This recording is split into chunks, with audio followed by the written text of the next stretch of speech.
Estimado maestrante, bienvenido. Es un gusto poderlo saludar por esta sesión número 1. Tenemos que hablar en esta unidad en esta sesión acerca de las primeras unidades, la 1 y la 2, haciendo referencia a la ética y a la moral. Les comparto un poco de lo que nosotros vamos a analizar y estudiar conforme a lo que nosotros tenemos en la planeación correspondiente. Estamos hablando que dentro de la unidad 1 y 2 hablamos de moral, ética y deontología y la justicia como el valor máximo en el ejercicio del derecho. Debemos hacer hincapié a lo que hace referencia a nuestra planeación, el cual está en la carpeta de actividades. Hablamos que la palabra deontología es importante señalar la competencia profesional dentro del campo de la deontología. Es decir, la deontología estudia y analiza el deber ser de la profesión, científicamente, económicamente, intelectualmente.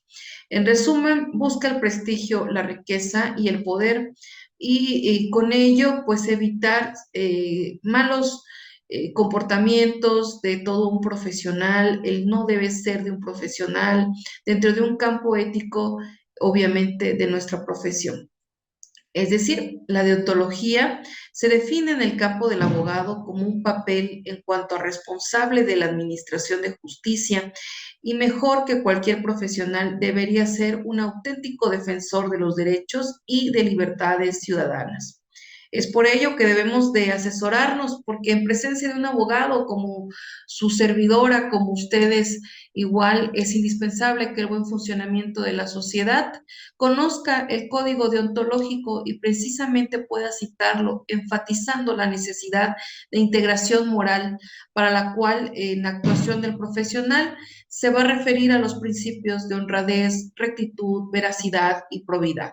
Esto entre muchos otros de los valores que nosotros tenemos que hacer hincapié. Recordemos moral, ética y la deontología.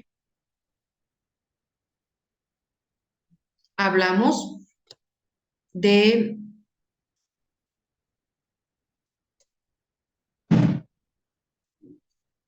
ética y moral y precisamente estamos haciendo hincapié en que la ética y la moral, vamos a definirlo, la moral de latín mores, costumbre, ética del griego ethos, costumbre, moral y la ética.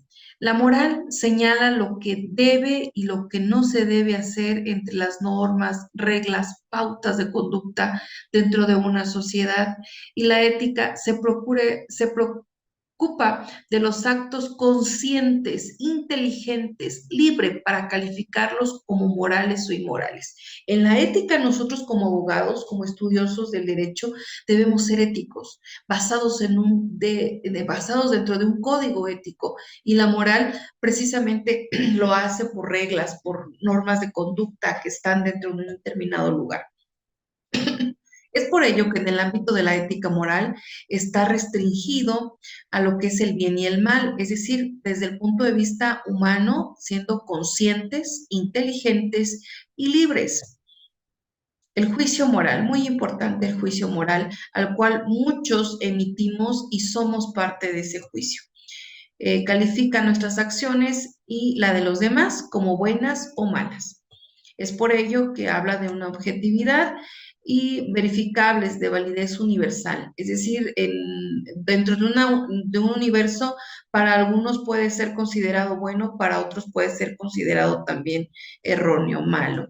Es por ello que diferencia hay entre un ser animal y un ser humano, pues el animal tiene comportamientos preestablecidos, se ajusta a su naturaleza, la naturaleza le da casi todo hecho. En cambio, el ser humano tiene una conciencia, una inteligencia, una libertad, capacidad de elegir de qué hacer o no hacer según lo correcto. Obligados a dirigir su propia conducta, el ser humano es libre a la fuerza.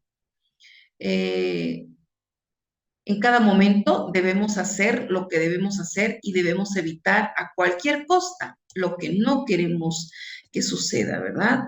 Debemos cumplir con nuestra obligación y debemos evitar hacer lo que primero se nos ocurra. Es por ello que una moral como estructura habla de las personas que poseen una estructura moral que viene dada por el hecho de que son libres. Moral como contenido, estamos haciendo referencia a que existen determinados bienes, valores y normas que sirven para orientar la libertad de las personas. En el dado caso de la moral como estructura, yo decido lo que es correcto o incorrecto. Y la moral como contenido se imponen como guías de estudio. Desde que nosotros tenemos el uso implementado de la educación bajo el término ser conscientes, el Estado nos concientiza la ética y nos hace también ver un valor moral para nuestra persona. En la estructura es autónoma y la moral es heterónoma, es decir, si afecta a un grupo de personas, la moral propia. Mi libertad termina cuando comienza la del otro, muy cierto. Es un término que se respeta también en la moral y en la ética. ¿Soy libre para hacer lo que quiera hacer o soy libre para hacer lo que debo hacer? Una pregunta cotidiana en ética y valores. ¿Por qué? Porque en realidad somos libres de lo que debo hacer. Sin embargo, hago mi libertad en muchas ocasiones lo que yo quiero hacer. ¿Cuál va a ser la diferencia? Pues ustedes, mis estimados licenciados, maestrantes, tienen un estudio continuo, entonces saben bien qué es lo que se debe hacer. Es por ello que los filósofos niegan la posibilidad de establecer un contenido moral objetivo, es decir, en concreto, no existen principios ni valores guías como tal, exacta, qué es lo bueno, qué es lo malo. ¿Por qué? Porque estábamos viendo que en determinados lugares lo que puede ser bueno para en otros lugares va a ser erróneo, malo. Somos libres y estamos solos. De cada uno de nosotros dependen los fines y los valores y principios.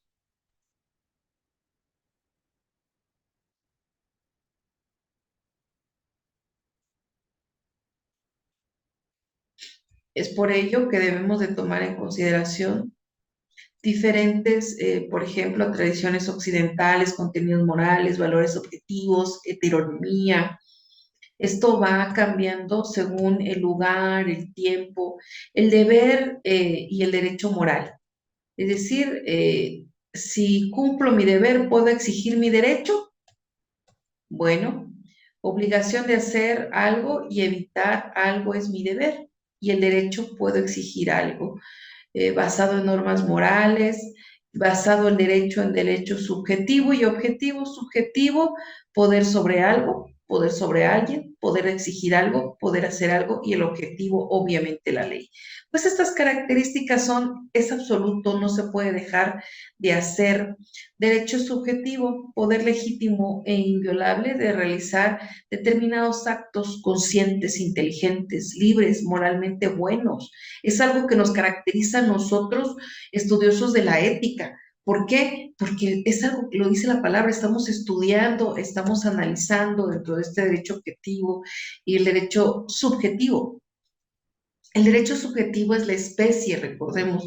El derecho objetivo es el género, es decir, todos estamos comprometidos como abogados en respetar nuestro decálogo de abogado, es decir, el deber ser del abogado. Pero ¿cuántos a veces incurren en alguna falta a este decálogo administrativo? La corrupción, actos inmorales, etcétera. Entonces, del derecho objetivo que me marca mi deber ser, subjetivamente, ¿puedo o no puedo hacerlo? Vemos un poco de la historia, del marxismo, clase dominante. ¿Por qué esto? Origen de las normas morales, porque desde ahí se fundamentaba si existía una sensibilidad, si se creía en lo divino, de dónde venía la naturaleza de la moral, y es por eso que resulta esta pregunta. ¿Esto se puede justificar, fundamentar en principios políticos, morales o religiosos? ¿Realmente tiene tolerancia? Sí, debemos de tener una palabra muy importante dentro de los valores, la axiología jurídica. ¿Por qué debemos de considerar la axiología jurídica? Ojo, la axiología jurídica se refiere a la jerarquización de valores, es decir, esa jerarquización de valores es lo que puede ser para usted importante dentro de una jerarquía, probablemente para otra persona existe otro valor con mayor jerarquía. Estoy hablando de una jerarquía de mayor a menor. La justicia, diversas corrientes filosóficas y corrientes del deber ser, lo que ahorita acabamos de tomar en consideración. La justicia como valor máximo en el ejercicio del derecho. En esta sesión nosotros vamos a hablar del término de equidad y de justicia. Consideremos, justicia es darle cada quien lo que le pertenece y equidad es darle todos por igual, sin excepción alguna. Entonces, en una tecnolectura que se les proporciona, es relevante leerla para que se puedan apoyar, donde dice, deontología proviene del vocablo griego deon, deber, y logos, razonamiento o ciencia.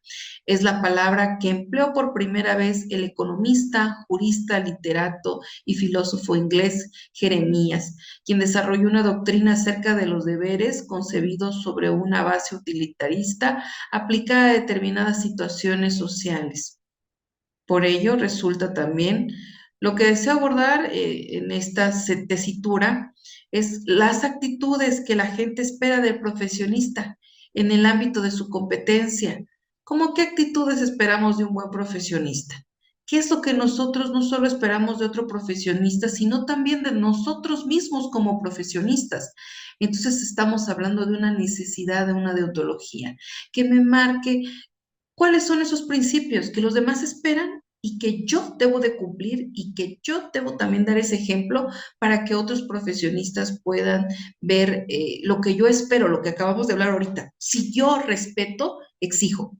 Si yo cumplo, también puedo exigir e incluso puedo hacer el pedimento. ¿Cuáles son esas cualidades de los profesionistas? Tenemos conocimientos, es decir, nos preparamos cotidianamente para nosotros adquirir conocimientos nuevos, conocimientos vastamente enriquecedores en nuestra materia y sobre todo de nuestro ámbito profesional. Recordemos que llevamos una carrera muy competitiva en la cual la globalización y temas importantes de abrogación y derogación son de importancia para nuestra carrera y conocerlos también son parte de nuestro decálogo. La inclinación en toda profesión es indispensable contar también con lo que se conoce como vocación, lo cual implica, por un lado, el gusto natural y existencial para desarrollar una profesión. Es decir, lo debemos de realizar porque estudiamos para ello elegimos esa profesión, con sentido estético, continuidad, es decir, una profesión presupone el trabajo permanente de una actividad. Ejemplo de ustedes, se están preparando, ejemplo de sus catedráticos que también se preparan para poder dar una cátedra, habla de ello. Y hasta aquí nosotros abordaremos temas importantes de nuestra primera sesión. El material, la tecnolectura está en su carpeta de actividades, es de mucho enriquecimiento. Pueden ver incluso ejemplo como es la ética de los sofistas, vamos a hablar un poco de ello. El hombre es la medida de todas las cosas. Todas las cosas son como les parecen a los seres humanos, lo bueno y lo malo depende de cómo lo aprecie la persona. Muy, muy elocuente está esta aportación de este sofista Protágoras. Sócrates habla del intelectualismo moral, sabio bueno, virtud, saber, vicio, ignorancia, malo. Es decir, la ignorancia era lo malo, pues, o sea, no debemos de aplicar eso. Platón, inmortalidad del alma, purificación y sabiduría. Aristóteles hablaba de la felicidad, el ejercicio correcto de entendimiento y de la voluntad, ley del justo medio. Eh, bueno, esto es parte también de nuestra sesión número 2. Espero contar con su presencia. En foro he notado que hay participación. Les agradezco por la participación. Sin embargo, me gustaría poder coincidir en sesión con ustedes, de ser posible, únicamente ponernos de acuerdo. Tengan un excelente día. Muchísimas gracias. Se despide de ustedes la maestra Fabio Susena.